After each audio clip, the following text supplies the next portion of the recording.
What's going on, everybody? I'm Winston A. Marshall, aka the Swaggy Blerd, and this is the Blerd Breakdown, the pop culture show for when you need to know. See what had happened was. Now, if this is your first time here, please be sure to hit that subscribe button, man. Hit the notification bell, throw a thumbs up on the video, and get in the conversation. I greatly appreciate each and everybody that has been here supporting the show, supporting the channel, all that good stuff, man. We got a lot to talk about today. Let me really quickly make sure I pull up some stuff. If you'd like to get a question in and leave a comment, all that good stuff, obviously do that in the general comments that you see here. But supporting the show, streamlabs.com/theswaggyblerd/tip. Greatly appreciated. I also accept super chats. Both of those work. The Streamlabs way gives a little bit more because Google likes to take a lot out. Whereas the super chats, still super grateful for them. They just take a little bit more. But either way, I want to talk to you. I want to know what you're thinking about all of this stuff that we've got going on here. This first story that we're going to get into equates specifically to the box office and something as a diehard anime fan. I had to wear the only Demon Slayer shirt that I have. Kakashi out here was able to slay the demon in the mist. But we are here to talk about the show itself that has become a movie phenom. So let's just jump right into it. Demon Slayer Infinity Castle movie is already on track. It looks like to have pulled somewhere between $60 and $80 million. Now, this was comic book movie as of the 13th. I'm going to give you an actual number here in just a second. Give me 1 second. Just want to make sure I got it correct. Okay. So it looks like, oh, you want to make me pay for that? I'm not going to do that, New York Times. Get out of my face. All right. It looks like it has broken $70 million for its gross in its opening weekend. Now, I'm going to read the comic book movie or Anime Mojo article specifically because I thought it was pretty interesting. But that's the number we're looking at ultimately was 70 million gross, 70.8. If you're growing tired of the trend of popular anime having their seasons interrupted by in-continuity movies, you'll likely view the massive box office success of Demon Slayer Infinity Castle as a very disappointing development. But for those that just want to see the anime industry thrive and prosper, the news that the third Demon Slayer movie is breaking several box office records is likely welcome news. The first installment in a planned trilogy, Demon Slayer Kimetsu no Yabai, the movie Infinity Castle, grossed over $30 million at the North American box office on Friday and ultimately ended with $70.8 million total. This will be on top of what the film has already grossed from several international territories that saw Infinity Castle released prior to North America. There we go. So yeah, as you can see here, obviously a lot of the tweets that were going out all weekend about it, which is absolutely phenomenal. With these numbers, Infinity Castle becomes the biggest opening day gross for a foreign language film, beating the $19.4 million grossed by Infinity Train. The biggest opening one-day gross for an R-rated animated film, beating Infinity Train, and the $16 million earned by Sausage Party. Biggest opening day of the year for any animated film, surpassing the $10 million earned by Dogman. Depending on where the final box office gross numbers come in at, there's a chance the film could slide into the top 10 domestic releases of the year and surpass the $74.3 million earned by Thunderbolts. Again, 70.8 was the final number there, so very, very close. However, based on the anime's momentum, the film will likely only hold on to these records until Demon Slayer Infinity Castle Part 2 is released in theaters, which is currently rumored to have a 2027 release date. Now, if you're new to Demon Slayer, to the Demon Slayer fandom, myself, and want to catch up on the series before watching Infinity Castle Part 1 at the theater, here's the viewing order. As you can see here, Season 1, Mugen Train, which is a movie, Season 2, the Entertainment District arc, all this stuff here, bloody blue. And specifically, this is just kind of saying what Demon Slayer is about. I'm not going to get into all that. I am going to switch over and let's talk about it, man. Hold on. We're going to clean transition that for the edit later. Okay.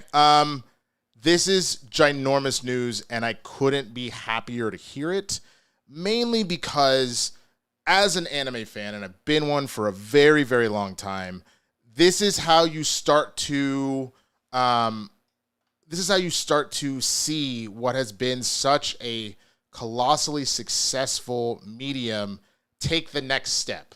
Anime over the years went from being kind of a fringe thing that only certain people were into, that plenty of brothers, in the suburbs or the hood would get clowned about, being corny. I guess all of a sudden Michael B. Jordan made it, okay for niggas to like anime. Stupid. But I love seeing this because, animation has this ability to tell stories that can reach multiple levels of people. I have seen Family Guy be fantastic, South Park be fantastic, Teen Titans back in the day, the original one, Young Justice, The Boondocks, Rick and Morty. I can go on and on and on and on about animation and different levels and genres of animation that have been fantastic, and anime has been at the forefront. One of the greatest movies of all time, in Akira, obviously an anime feature that people reference all over the place in media today. Anything Miyazaki, obviously. My favorite being Princess Mononoke, but I mean, you got Howl's Moving Castle, My Friend Totoro, My Neighbor Totoro, excuse me. So many different anime shows and movies that have just been so paramount and so in the pop culture lexicon, but now it's really getting that main stage appeal. And for Demon Slayer, which is so high quality, I think this is where we will really start to see stuff hit kind of a new stride. So, Attack on Titan was doing a lot of the heavy lifting with that over the last couple of years, where people that never give anime a chance all of a sudden were paying attention. Obviously, Naruto has been in the lexicon for a while. Dragon Ball has been in the lexicon for a while. One Piece has been in the lexicon for a while. But now we're seeing this new stuff kind of take off. And I absolutely love that is where this is going. And what I hope it also does is it changes the narrative about what particular types of IP or what particular types of stuff gets made. I think this is equally as important, and I hope we get to see a lot more of it because of it. And I hope that then here in America as well, we start to see more, like I'll never forget Bong Joon-ho's comment when he won all those Oscars for Parasite of essentially, if you're willing to look just a few inches down where the subtitles are, you can actually find some of the greatest storytelling of all time. I'm paraphrasing. That's not exactly what he said, but kind of in that realm. Of what he was talking about, and I think that's true. I think we need to embrace more foreign media because of the incredible storytellers. I still haven't seen RRR. I need to do that. But everybody was telling me how incredible that was. So all that being said, congratulations to Demon Slayer. I'm very curious to see where it ends up at the end of the day. And I hope that we do see a lot more anime stuff. And I think what I'm going to ultimately do, I got to check in with Christian if he's serious about doing Demon Slayer, like going through the first season or whatever. I know he's really worried about his numbers as far as the reactions and stuff. Since I'm just starting out with it, I might do it over here if he's not that serious about it. And then maybe I'll bring him in for a couple episodes or something if he wants to. I'll talk to him. But either way, you will see, I will be watching Demon Slayer for the first time, either here or over there. So definitely keep an eye out, and we will talk about all of that. But I want to know what you think. Did you see Demon Slayer this weekend? Are you already a fan and you're all up in there? Or is this, now that you're hearing it pop off, is it something now that you're genuinely considering? Let me know in the comments, man. And let's pop over to our next story. Last night was the 2025 Emmys, and we had a lot of incredible winners. I'm going to go through some of the winners, mention some of the speeches, and I'll talk about a little bit of the controversy or the interesting stuff that was kind of popping off as well. So this is the Hollywood Reporter's version of the story. The 2025 Emmy Awards were handed out Sunday, with Adolescence, The Studio, The Pit, and The Late Show with Stephen Colbert among the night's big winners. Adolescence scooped up 6 awards, including Best Limited or Anthology Series. Owen Cooper became the youngest ever male winner in any acting category with his supporting actor win in Limited or Anthology Series or Movie. Executive producer, writer, star Stephen Graham won Best Actor in a Limited and Anthology Series and Movie, while Erin Doherty won Best Supporting Actress for her role in the show. Philip Barantini won Best Director for Limited Anthology for Adolescence, and Graham picked up his 3rd Emmy alongside Jack Thorne for Best Writing. Seth Rogen won 4 Emmys for The Studio, which was probably one of my favorite shows this year by far, including Best Comedy Series and Best Actor. He also won Best Directing with Evan Goldberg and shared Best Writing honors with Goldberg, Peter Huck, Alex Gregory, and Frida Perez. The Pit won 3 Emmys, including Best Drama Series. Star Noah Weil won Best Actor in a Drama Series. And surprise win, Catherine Lanasi won Best Supporting Actress in a Drama Series for The Pit, beating out a group that included 4 stars of The White Lotus. And another surprise, Jeff Heller won Best Supporting in a Comedy Series for Somebody Somewhere, beating out the likes of Harrison Ford, who was nominated for his first Emmy. The Late Show with Stephen Colbert won Best Talk Series 2 months after CBS announced it was canceling the series, which is also funny because CBS aired the award show. He and his staff received a standing ovation with many in the crowd chanting Steven, Steven when they took the stage. And he gave a fantastic speech, which, if I can find it real quick, we'll play a little piece of it, but it was absolutely phenomenal. Tremel Tillman became the first black man to win Best Supporting Actor in a Drama Series for Severance, and his co-star Britt Lower was named Best Actress in a Drama Series. Jean Smart took home the Best Actress in a Comedy Award for Hacks, and Smart's castmate Hannah Enbinder won Best Supporting Actress in a Comedy Series and also gave a fantastic speech and answer after the award ceremony. The Penguins' Kristen Milioti won Best Actress in a Limited Anthology Series or Movie, also gave a very moving speech. The Traitors prevailed as the best reality program, while Last Week Tonight with John Oliver won the Emmy for Best Writing for a Variety Series, as well as the award for Best Scripted Variety Series, which beat out SNL in both categories. However, SNL 50, the award special, prevailed in the Best Variety Special Live category, bringing the show's overall wins to 112 and Lorne Michaels' personal haul to 22. I have something to say about that, too. Adam Randall won Best Directing for a Drama Series for Slow Horses, as also in the writing categories. Dan Gilroy won for Ander, Best Drama. Was hosted by Nate Bargatze, who did a live coast to coast on CBS from the Peacock Theater in LA. The show was streamed live and on demand on Paramount Plus. Is now streaming live and on demand. Yeah, okay.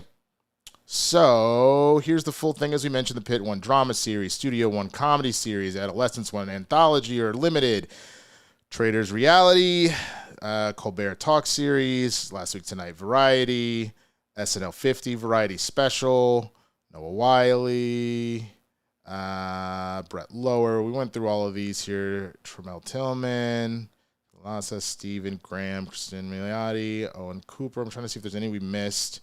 Got Aaron, got Gene, got Seth, Hannah, Jeff, Dan. Yeah, we got all of these, I think. I think that covered everything. Okay, let's talk about it, man. And then we got some more news on the Emmys. First of all, I do think that the voters got a vast majority of these right. I would agree with a lot of it. I do think it's funny that I absolutely adored The Pit. I think the more I've been sitting on it, my initial reaction was to give it to Severance personally. But I think the more that I've sat on it, I think about some of the high point moments of the show, and I think that was probably the right choice there. This is following the emergency room in this hospital in Pittsburgh, and they covered everything from a mass shooting, which it's not like those happen a lot in America or anything. Covered everything from like a small outbreak, the way that people can get kind of violent in ERs, like the lives of these doctors and whatnot. Really, Noah Wiley went to go get the show pushed and made after obviously being an ER alum and taking what was ER to the next level, and giving it like an HBO shine to what was formerly a network show and give it this own take on it. And I thought it was pretty brilliant to do so. So I would definitely, the more I think about it, Severance right there. I really want A and 1B, and I would have been happy with either one, but I think I'm really happy about the Pit ultimately winning. Best Comedy Series, I don't think this was close. I haven't seen everything on here, but I love Abbott. I love The Bear. I love Shrinking. What We Do in the Shadows has been phenomenal, the whole run, but The Studio was just on a different plane. I did find myself laughing or enjoying a lot of it. The Bear did not need to win comedy. The Bear needs to be in the drama category. I'm sorry. I stay there. So I'm actually kind of sick of them winning anything personally because it feels miscategorized. But literally laughing from start to finish on virtually every single episode of The Studio, that definitely happened. That doesn't happen with the rest of these shows that I have seen. I love Abbott, and I do find myself laughing or being touched, but I'm not always 100% like, like most episodes I am. But The Studio was just insane. And I think Hollywood has made it pretty clear, if you're willing to take shots at Hollywood, they're more likely to actually reward you for that, especially if you do it well, because they're also aware of how absurd it is. And you know, people are willing to laugh at themselves in that regard, and I think that that's where that came from. Limited anthology series. Haven't seen Adolescence, but I've heard nothing but incredible things. For me, of the ones I did see, I would have gone probably Penguin and then Black Mirror, but I will be watching Adolescence soon, and you know, maybe I'll be turning around and be like, I don't know what I was talking about. Reality program, big fan of Traders, so that was cool too. But let's talk Stephen Colbert, man. Let me pull this speech really quick. Let me see if I can find it. We're not going to do the whole thing because I don't want to get copyright stricken, but oh my Lord, I'm going to save that for later. That's hilarious. Sorry, I just saw a play from the Cowboys-Giants game that was absolutely wild. Okay, Stephen Colbert speech. Let's see. Okay, all right, there it is. Let me pull this up. All right.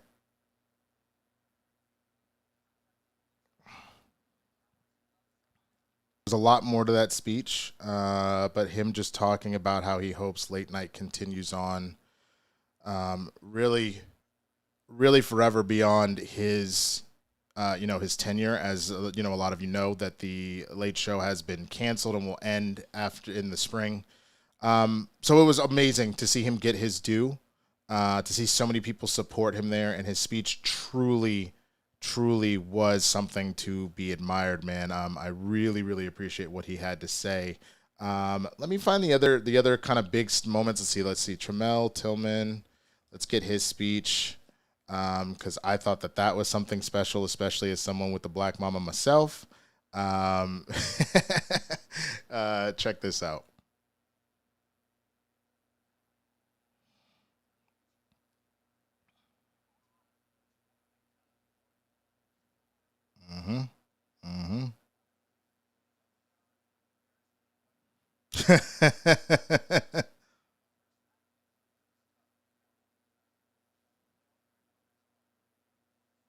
Beautiful.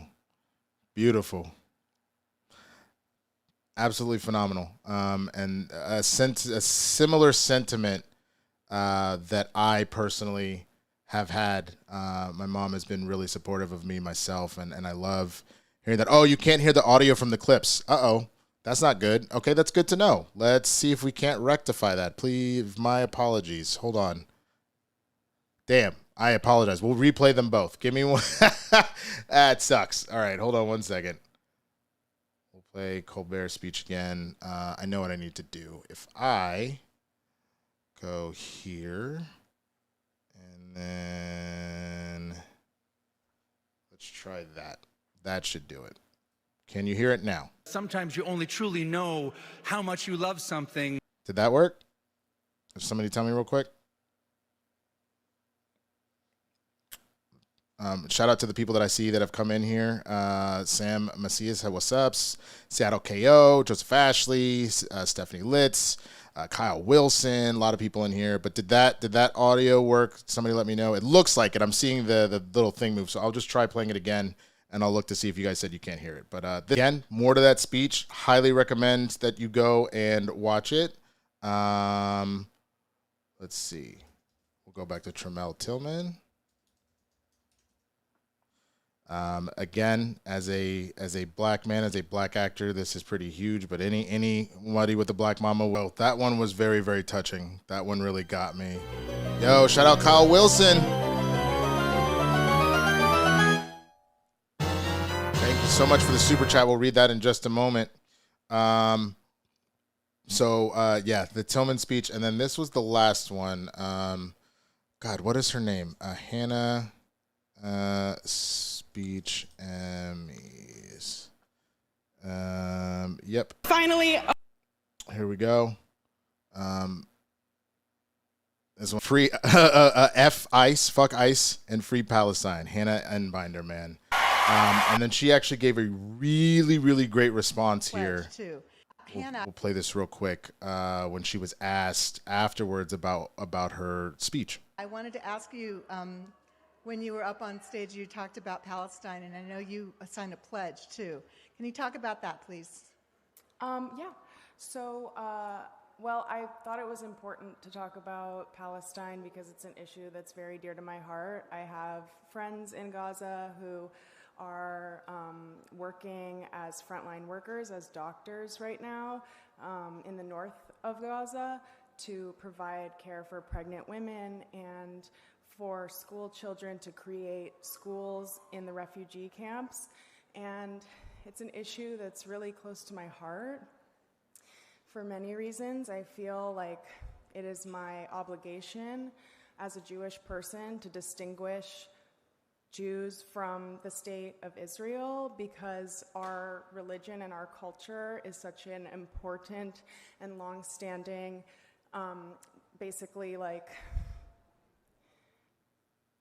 institution that is really separate to this sort of ethno-nationalist state. And in terms of the pledge, it's like many movements, boycotting is an effective tool to create pressure on the powers that be to meet the moment, you know? So the Film Workers for Palestine boycott does not boycott individuals. It only boycotts institutions that are directly complicit in the genocide. So yeah, it's important to me, and I think it's an important measure, and so I was happy to be a part of it.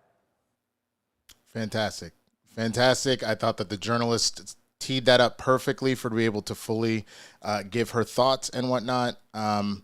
Absolutely amazing to see that. I'm not really familiar with Hannah Enbinder and her work. I haven't seen Hacks, but I'm really, really proud to hear that. I mean, the only part of her thing that I didn't like was Go Bird. She's clearly talking about the Eagles. Fuck that shit. But everything else, like everything else was pretty great, man. So let's talk about some of the stuff that kind of what felt like a little bit of the controversy stirring up. Now, there were two people with In Memoriam that didn't happen, and TMZ was reporting on it here. The first being for Hulk Hogan, who was among the celebrities that was inexplicably left off the Emmys In Memoriam broadcast segment Sunday night, and his wife suspects it wasn't a simple error. Linda Hogan tells TMZ she believes Hulk's snub was political due to his right-wing embrace and support later in life, including speaking at the RNC for Trump last year. Despite the fact the wrestling superstar supported both sides of the aisle, Hulk was among a few notable names not honored at the CBS show. Others included horror icon Tony Todd and Sopranos star Jerry Adler. And Emmys rep pointed out all of them, including Hulk, are included in a longer online version of the segment, but it's just a scroll of names with zero production value, unlike the broadcast segment. So you can see there's Hulk there. Linda tells us Hulk was a ratings king who was an icon on a small screen for decades, and whether it was a network or pay-per-view, hordes of wrestling fans always turned in to see the Hulk. And Linda points out, through his stardom, Hulk opened the door for people who were never wrestling fans to become followers because of the energy and goodwill he put out there. And while the Emmys aired on CBS, Linda points out NBC in particular owns a great deal of respect and gratitude to Hulk since the network premiered Saturday night's main event in '85, first wrestling show on primetime featuring stars from what was then the WWF, and Hulk appearances made rating success. In other words, what more do you want, brother? Here's the thing. I don't think it's purely just because, you know, he went right-leaning. I think it's because, yes, for all of the good that he did for TV, I think there was a lot of bad things he did culturally. He was the one that was actively screwing over like wrestlers to be able to unionize and get fair pay and health and all that kind of stuff so that he could get paid and all that kind of stuff. There was obviously all of the incredibly racist shit that came out with him, you know, saying the horrible things he said about black people. His daughter was like dating a black dude and stuff like that, and it was going on about like, you know, well, you know, if you're gonna fuck one, at least make sure that he's like rich, paid, or whatever. Like you can listen to the clip. Go Google it. All that kind of shit, man. you just had a lot of bullshit that came out of his mouth and things that he did. So they didn't leave him off. I just understand them not feeling the need to put him on the big in memoriam, considering they still acknowledged him. I just think from that standpoint, it's one of those things where it's like, especially when the opening for it was Felicia Rashad, like talking about Malcolm Jamal Warner, I think it would have been also in just poor taste to have, you know, such an epic black actor who they were kind of speaking on early on to then bookend it with Hulk Hogan. I don't know. It just felt kind of weird to me. As far as Tony Todd, because like let's look at this too. You know, family was hurt by his Emmys snub in the in memoriam. Todd's widow is once again beside herself, saying her late husband still isn't getting the recognition he deserves. This time from the Emmys in memoriam segment on Sunday, Fatima Cortez Todd, Tony's wife of 39 years, tells TMZ she let out a deep sigh while watching the tribute, admitting it left her feeling hurt. Considering Tony racked up multiple roles on popular TV shows like The Young and the Restless, Hawaii Five-0, and Matlock, Fatima feels like that should have warranted his inclusion. Instead, she tells us it's just another disrespect for him. He faced a lot of disrespect in his career. Fatima suggests the Emmys should rethink their approach moving forward, suggesting they either do everybody or nobody, since someone will always end up excluded.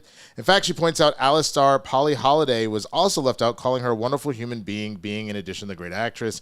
It's worth noting both Tony and Polly were included on the online in memoriam, as we mentioned before, that just didn't make the broadcast. This isn't the first time that Fatima has been upset over Tony being left out of an in memoriam. Earlier this year, she told us she was angry he didn't make the cut during the Oscars tribute. I guess I didn't know when he passed. Let me double check something really fast. When did Tony Todd die? Oh, he died last November. Okay, so yeah, he definitely should have, in my opinion, been in the Oscars in memoriam. I think that was definitely a miss. I didn't know personally about a lot of his TV stuff. That's my ignorance. I know him as a movie star, especially in the horror space. So I think that was huge for him not to be on this past Oscars one. I hope that they rectify that with the coming Oscars. But we will see about that. And I think that's the thing that's always going to be weird. Like the in memoriam is always going to miss somebody one way or the other. But I think that's also why they try and make sure that the online one really kind of locks a lot of that stuff down. But yeah, I'm curious what you think. Let me know in the comments. But here's the last story involving the Emmys that I wanted to talk about here.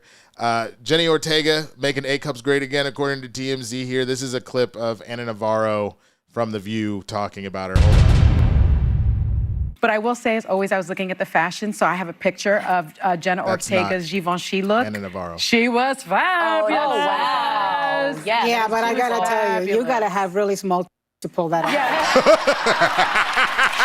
I mean, those things were so strategically placed. Yes. I couldn't place that off. I'd need a rock. I wasn't thinking about that, but yes, it's beautiful. Wow. So yes, Ana Navarro is less than impressed with Jenny Ortega's bejeweled Emmys outfit, saying the only reason the actress could pull it off is because thanks to her really small little titties. The political commentator shared her 2 cents on Wednesday's Stars Fit during Monday's episode of The View, and left her co-host Sarah Hines and Whoopi Goldberg practically speechless with their POV. As you saw, Sonny was talking about it, and then Navarro chimes in. We just saw it. Ortega attended the 2025 Emmys as one of the evening's presenters, taking the stage at the Peacock Theater in downtown LA Sunday alongside her on-screen mother, Catherine Zeta-Jones, from Wednesday. The two actresses were far from creepy and kooky, stunning in their respective Gothic-inspired ensembles. Though it's clear Navarro isn't giving 2 snaps on the look. Look, man, I will say, like, I do love me some big tatas, but mad respect to my girls with the tiny tatas too, man. All tatas matter, all right? Florence Pugh had an incredible dress years ago that was kind of a sheer see-through or whatever, but she was like rocking it. Obviously, Jenna, what she was doing here. I just love the fact that if somebody finds like a fashion or an outfit that fits their body and shows their creativity or the creativity of the people styling them, that they're doing it. And I thought that was like a really cool outfit that Jenna was rocking, man. So Good for her. Do your thing. Don't listen to Anna Navarro and whatever, man. Let me know what y'all think about any of these stories, the in memoriam, the outfits, the winners, the snubs, all that kind of stuff. Let me know what you're thinking, and let's keep it pushing to our next story. This is going to be a little bit more on the nerdy side of things, but it's a follow-up to the last episode last week. 50 Cent goes all in as Street Fighter's Balrog in a new boxing training video. First of all, loving that he actually went and got the haircut. Looking all sorts of crazy. Love that. But this is Mark Julian reporting. The upcoming Street Fighter movie appears to be aiming for faithful Street Fighter 2 inspired character designs. Case in point, 50 Cent will be playing Balrog. Recently shared a behind-the-scenes training video revealing he'll sport the distinctive multi-Widow's Peak hairstyle that defined the Shadowloo's Enforcer's debut look. While he's never thrown any Hadoukens or Sonic Booms, classic Street Fighter 2 gamers are likely familiar with the character's reliance on charge-based punches and a limited but highly effective set of special moves. You can kind of see already the picture of Balrog and 50 over here. 50 then tweeting out, check this out. Many men wish death upon me. Out here, boxing, boy.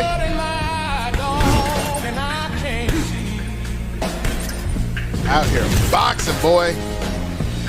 Trying to be what I'm destined to be. And niggas trying to take my life away. I mean, Come on. looks like it's gonna be. Put a hole in a nigga. Looks like it's gonna be real. For fucking with me. All right, we'll jump ahead because he's just shadow boxing here. There we go. Oh, I love how he put the Street Fighter 5, even though it's supposed to be 2. But that haircut really makes him look like Balrog. Like, it really makes him look like it. And he said, work hard when they're hardly working, and they will be surprised at the outcome. I hit it. He gonna see a white light and hear Jesus say, come to me, child. LOL, Street Fighter coming soon. GUnitBrands.com. I didn't expect you to understand my level of discipline, but watch it. It's entertaining. Street Fighter coming soon. I wonder if this is a little different. This is a man's world. Another training video. Him hitting the jump rope, getting the cardio up.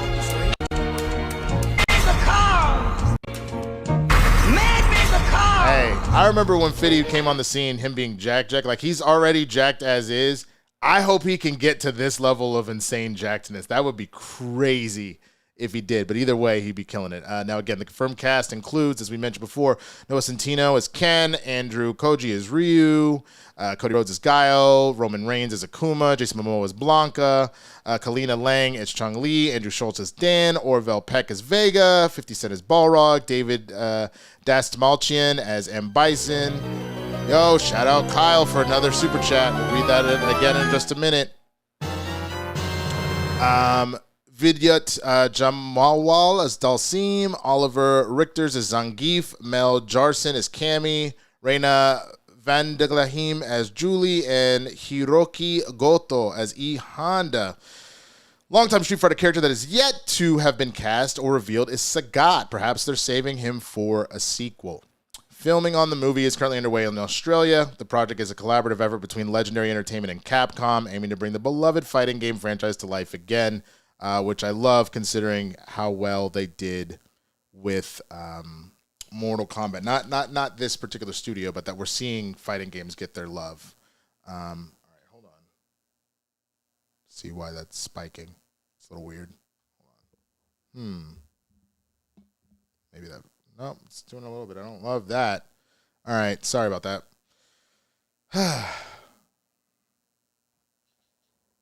Maybe that'll fix it. Nope. I don't know what's doing it, but that's fine. We're just going to keep it pushing. Let me come out of this real quick. 50 has been one of those people that has always gone in on whatever he does, which I love. I actually think he's a pretty good actor. I like him in Power and other roles that I've seen. I remember a long time ago, he was in a movie where he lost a lot of his muscle mass on purpose for the role because it was somebody dealing, I think, either with cancer or AIDS or something like that, and he really took to it and wanted to make sure the role was realistic. So I have a lot of faith that 50 is going to give us one hell of a performance as Balrog, and I just hope that everybody else can as well.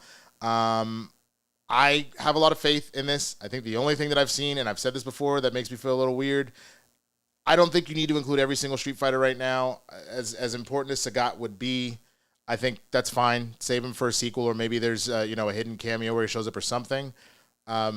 Still stand by the Chung-Li Thai thing, but that's a whole other conversation. Let me know what you think in the comments of 50 Cent, of the cast in general, and if you're excited for the movie. And let's go on to another story. It's a follow-up to one we did a couple weeks ago.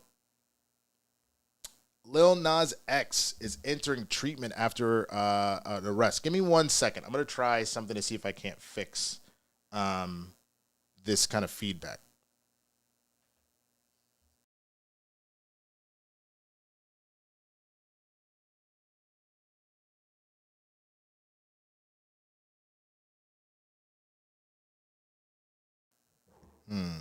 It's still doing it. I don't know, man. I apologize, y'all. That's okay. All right. Lil Nas X enters treatment program after his naked arrest earlier this month. Lil Nas X is prioritizing both his physical and mental health after his wild but naked arrest last month by entering in an inpatient treatment program.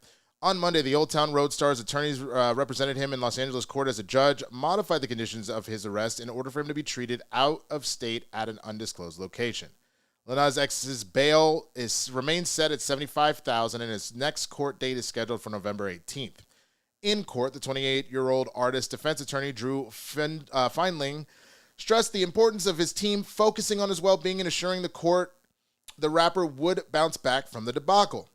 TMZ Hip Hop broke the story that Lil Nas X is facing 3 felony counts of battery causing injury to a police officer and 1 felony count of resisting arrest, and he's since pled not guilty. His father's been vocal about the pressures of fame buckling his son's brain. His long-awaited Dream Boy album has been delayed after a March mixtape was supposed to raise the buzz for the project. All right. I am happy to hear that Lil Nas X is getting the help and attention that he needs. It sounds like whether it is genuinely just emotional pressure, mental health pressure that broke him, whether it's drugs, whatever was going on, I am very happy to hear that he is getting that help. We have seen in the past actors, musicians, all sorts of folks have those kinds of breaks, and they don't always survive them. Sometimes it's because they have, doctors that are overprescribing them. Sometimes because they get into hard drugs. Sometimes they just have full-on breaks, whatever it is. So I am genuinely happy to hear that he will get the treatment he needs. But we just got to wait and see what goes from there. Let me know what you think in the comments, man. If you are also a big Lil Nas X fan, if you are been following this story and what you hope to see from him next. And let's go on to our final segment where we cover some sports. Let's talk about it. A lot of stuff happened over the weekend. First, talking NFL news, we've got some turf toe going on with Joe Burrow. As the Bengals quarterback, Joe Burrow was helped into the locker room because of an injured toe in the first half of Sunday's game against Jacksonville. The future of the team with Super Bowl aspirations limped into uncertainty. Burrow was ruled out in the second half, and that didn't stop the Bengals from pulling out a 31-27 win for their first 2-0 start in 7 years. Jake Browning stepped in and completed 21 of 32 passes for 241 yards and 2 touchdowns, but 3 interceptions. He looks to be the starter for the foreseeable future after ESPN's Adam Schefter reported that Burrow's turf toe will require surgery and that he'll be sidelined for a minimum of 3 months. Burrow has battled injuries throughout his career. Most recently, he suffered a season-ending right wrist injury in 2023 when Browning went 4-3 in relief. Burrow played in all 17 games of 2024 during a career year that earned him Pro Bowl honors and made him an MVP finalist. What does the injury mean for Burrow's season? It will depend on how it will impact the Bengals, including fantasy stars Jamar Chase and T. Higgins. Bengals reporter Ben Baby, ESPN senior writer and injury analyst Stefania Bell, and NFL analyst Matt Bowen break down that stuff. How does that mean for them for the months? We've been here before with the Jake Chase said. We've got to let him be himself at the end of the day. We've got to all push him to be better, push us to be better, and just execute. Browning spent his first 4 years in the NFL on practice squads before moving into the backup role in 23. It also helps that Cincinnati bolstered its passing attack by re-signing Chase and Higgins this offseason. What exactly is turf toe? Turf toe results in an injury on the ball of the foot, specifically the joint where the base of the big toe or the phalanx meets the long bone of the forefoot, or the metatarsal, also known as the first metatarsophalangeal joint. Holy crap, I can't believe I said that, and I butcher people's names so bad. Ligaments are soft tissues that connect bone to bone, providing joint stability. Given the amount of force the big toe absorbs with push-off and pivoting, the ligaments in the area are especially strong. There are several that help stabilize the big toe, but the main structure reinforcing the base of the joint is a thick fibrous band known as the plantar plate. So the degree of the injury to the supportive soft tissue structures around the base of the big toe determines the severity. Excessive stretch resulting in pain and inflammation, but no structural damage considered a mild injury. Partial tearing of the ligaments in the area with perhaps some mild instability is considered a moderate injury, and mild to moderate injuries are typically treated with rest and rehabilitation, can be generally here on their own. Complete tearing of the plate is a severe injury that requires surgical repair. The athlete loses the ability to push off the toe and experiences a decline in strength through the foot. In the case of a severe injury, failure to repair the plantar plate will leave the joint unstable and can lead to further degenerative changes of the joint, arthritis over time, potentially making it difficult to walk. How long does it take to heal? The range can vary depending on the factors, but generally mild to moderate can heal in several weeks. Scaling for severity from 2 to 3 weeks to 6 or more. Surgical repair requires greater healing and generally takes 12 to 14 weeks or longer before clearance to return to play.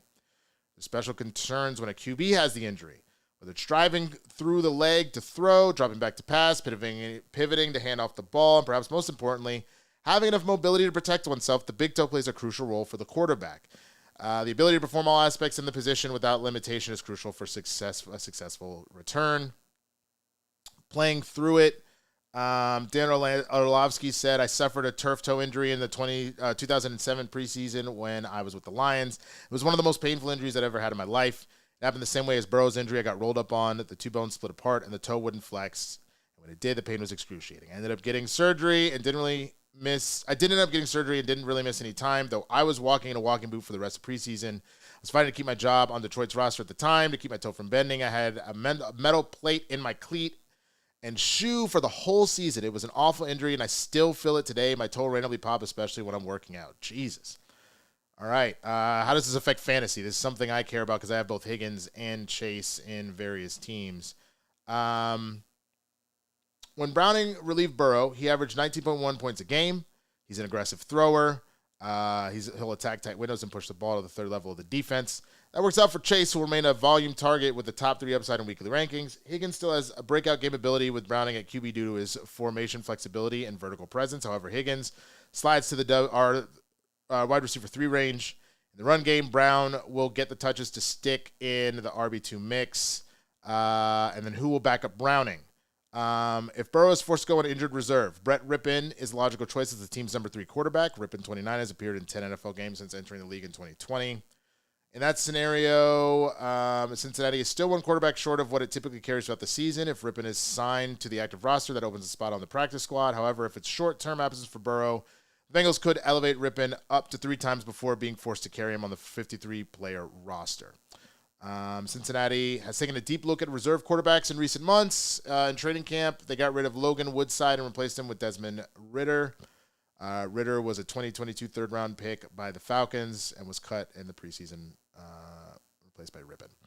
So, for any of the Bengals fans, I'm a fan of the team. I like them. I really like Burrow. It's not great news. And I think this starts to put into question now. I think Burrow got to live in that world of one of the top quarterbacks in the league. I think he actually takes a big slide now. I think he falls off pretty heavy because now we are looking at someone who is, you cannot guarantee he'll be around. He is injured all the time. A lot of that has to do with poor O-line play and a poor line in Cincinnati. But now we're genuinely looking at a guy that don't necessarily bet that he'll be around. Like, he's got the talent to be an absolute top quarterback with his play. But the old adage, your best ability is your availability. If he's hurt too much and he can't play, then what does that do for me as you know, a head coach, as an owner of a team? as a wide receiver. If my quarterback can't throw it to me, then that doesn't help. So I still love Joey Cool, but I think this might be a big slide off for him. And the only way that this will be rectified is he comes back from this last injury and then he doesn't get injured again and he starts winning MVPs and Super Bowls, man, because this puts him even further back from Mahomes and Allen and Jackson and Hurts and Daniels. Like, he slides heavy because of another, if not full season, chunk of a season injury. It's not great. It's why Dak can kind of be back and forth. He can be pretty injury prone too.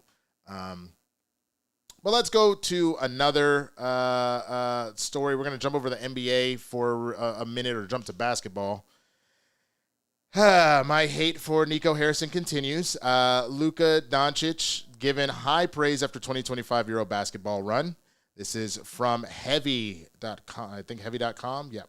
Though Slovenia didn't finish the 2025 Euro basketball tournament with a medal, Luka Doncic led the team in a historic fashion amongst many other top NBA players.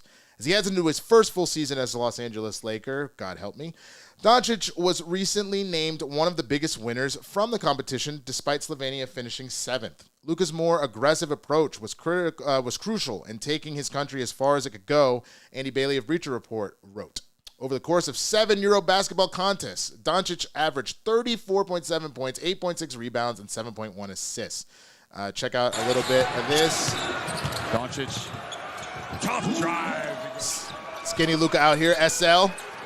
You step back and the SL killer from Slovenia. What you know? Oh no, it's on. What you know about my boy? Throwing these cross-court passes and then coming back, yoink. Just a goddamn assassin, man. Doncic led Euro basketball in total points and average points per game, while finishing 8th in average rebounds and 2nd in assists. He also led the tournament in efficiency rating and finished near the top of each major statistical category, despite playing in fewer games than the players and teams that had a further run in the competition. Luka Doncic, a winner from Euro basketball. Again, they were knocked out in the quarters, but that doesn't mean Doncic didn't live up to the hype. Slovenia's roster featured just one other player currently active on a Euro League roster, with Doncic as the only player active in the NBA on the team. Accordingly, a majority of the offense was run through the new Lakers superstar, but though he either led or finished at the top of each major statistical category of the competition, the rosters of teams like Germany and France were just too much for him to take on by himself. Though he did make the All-Star 5, him, Dennis Schroeder, Franz Wagner, Giannis Antetokounmpo, and Alperen Sengun? That sounds about right. That's pretty much it, but let me jump to another part of this. This is from LakeshowLife.com. This is a new milestone that proves he's at a new level. Doncic so far for Slovenia in Euro Basketball 2025, where his defense was highlighted as he was a finalist for the first ever Best Defensive Player Award at the competition. That is a stark difference for a player who has often been criticized for his ability on that end. Some of the other notable names brought up in that polling included Finland's Lauri Makakanen, Georgia's Gojo Bitadze, Germany's Dennis Schroeder, obviously also an NBA player, former Los Angeles Laker guard Isaac Bonga, Doncic's teammate Edo Muric, and Turkey's Adem Bona. Whether or not Doncic ultimately claims the award is inconsequential, what his name being brought up among the leading candidates means for the Lakers is the key focus. The positives to be found from an improved Luka on the defensive end will help alleviate plenty of concerns for JJ Redick ahead of next season. Dialed in Luka could lead the Lakers beyond their expectations. Could lead Doncic. That they could go further than they did before. Obviously, the fact that he is playing on both sides of the ball, was still scoring 33.4 minutes per game. Part of this illustrious group. Luka even showing off a little bit of the SWAT blocking prowess, swatting 0.7 per game.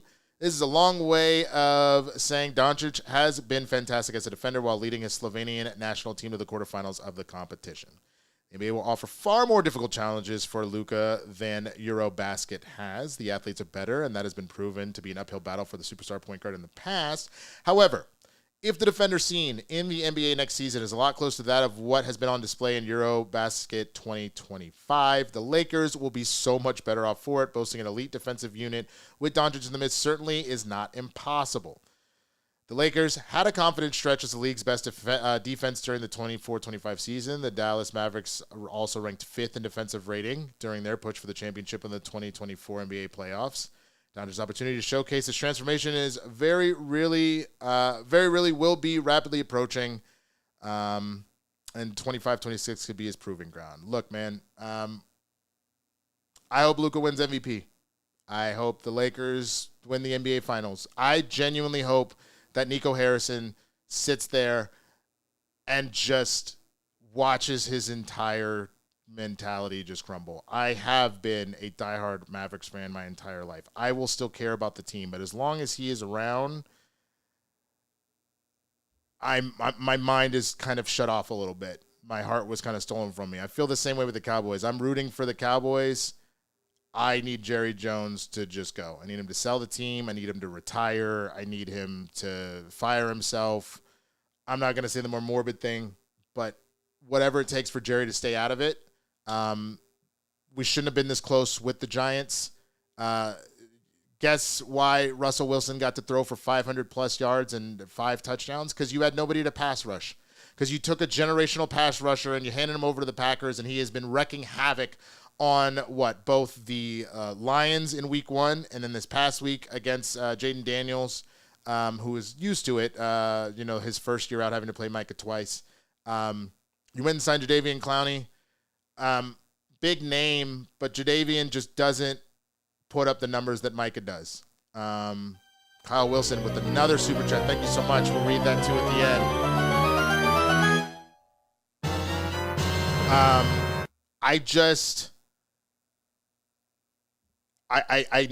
I'm not saying that you don't need to build the team. However, the people that run those teams need to build it. But there's something that needs to be said about people that capture the hearts of the fans. There's something to be said about generational talents. And to watch a city literally lose 2 once-in-a-lifetime players in 6 months. Cities lose once-in-a-lifetime players maybe once in a lifetime. Maybe twice. Maybe like when you're young and when you're a little bit older, right?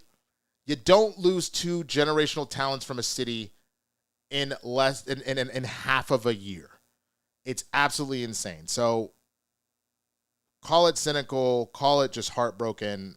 I still care about my Dallas teams, but I have just become more of a fan of the sports themselves, and become interested in just focusing on watching good ball, secretly rooting for my teams, but I can't put my whole heart into it. Now, I say that as I go to my last story here. So there's like a baby bit of hypocrisy in me. Brandon Aubrey's a god, and if he gets traded, if he leaves Dallas, I am fully done. Brandon Aubrey dropped a quote about his epic 64-yard field goal, which makes it even better following his win over the Giants. And I do say his win because he bailed them out pretty heavy. Despite how easy Brandon Aubrey makes it look, kicking a 64-yard field goal is no easy task, but the Dallas Cowboys kicker was up for the task to tie the game 37-37 against the Giants, and then later on with a 46-yarder for the win, securing the team's first victory of the 25 NFL season, and number 1 of the Brian Schottenheimer era. Aubrey probably didn't even break a sweat after the game. He talked to the reporters about his process to stay calm under duress. Just talk to myself. It's going through the breathing exercises. Just reminding myself I'm made for this moment, that I believe I'm the best kicker in the league, he told reporters. There's no better spot to be. It's an opportunity. Go have fun.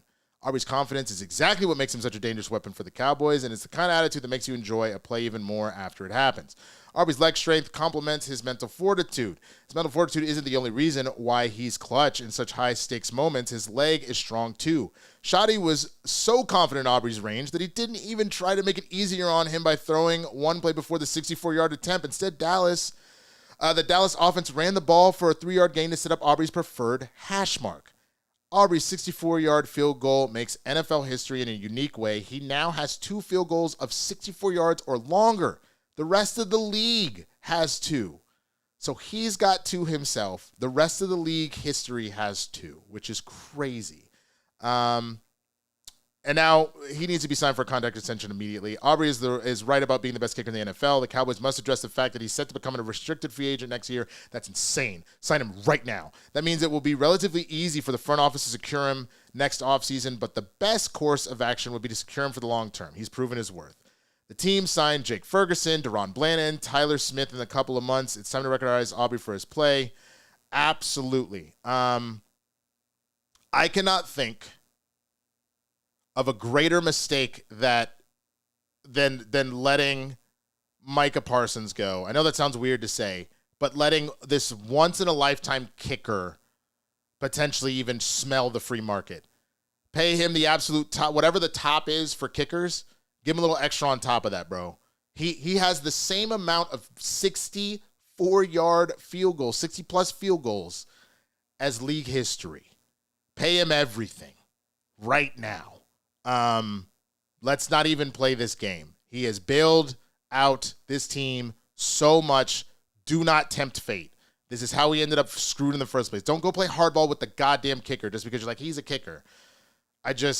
Nothing would upset me more than if Aubrey goes, and then that really would be it. I would have to retire as a Cowboys fan at that point, bro, because then I know that we're not serious. We're never going to be a serious organization, ever.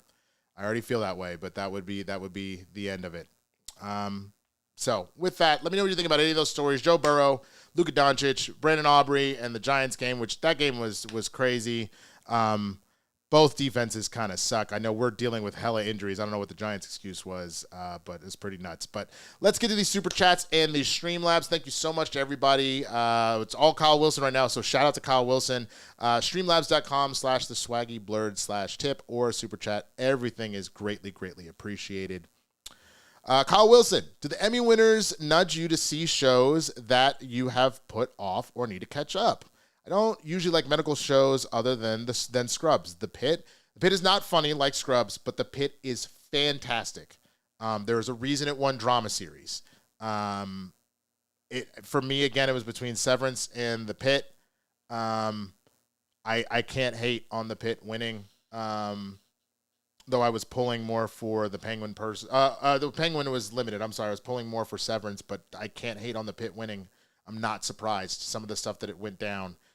So genuinely, it does. I will probably end up watching a number of these shows, or at least get a little taste of them so I can kind of see and become a fan. But there's a lot on the horizon, man. I'm doing reactions here on the channel, and editing all those out, as well as, some of the major stuff that's coming up. I've got reactions coming out to some trailers coming up here soon, if not tonight, tomorrow. Like One Punch Man is returning. Big favorite anime of mine. I'm excited about the next step. I'm going to be starting Demon Slayer, as I mentioned, stuff like that. I got a lot of stuff to cover. But, yeah, it does normally do that, so it's cool to see that. Kyle Wilson coming in again. Can't wait for Street Fighter. Dark Horse. Dark Horse for what? Are you saying like a Dark Horse for a character? If you'd like to send another super chat, you can, but you can just say it in the chat. I'm not quite sure what you were referring to about Dark Horse. Let me know. And then Kyle, one more time, coming through with another super chat again. Thank you so much. How do you see the NBA 10 years from now? As the sport becomes more integrated into global culture, how do we get Mortal Kombat style b-ball tourneys? First of all, let's not have Mortal Kombat style finish him. Your soul is mine. That's kind of fucking crazy. No, One Punch Man Season 3. If I said 2, I apologize. Season 3 is dropping. Will it be a hit? A Dark Horse hit? I see. I don't know if it's a Dark Horse because I think it's anticipated. A Dark Horse typically implying that maybe like people don't really have it on their radar. I think people have this on the radar just from the cast alone and the IP. But it's possible. Maybe people are edging it out already because they're taking it as silly. They're thinking about the Van Damme version. But I think that it will be just fine. So I think it was meant to be badass, and it will. So yeah.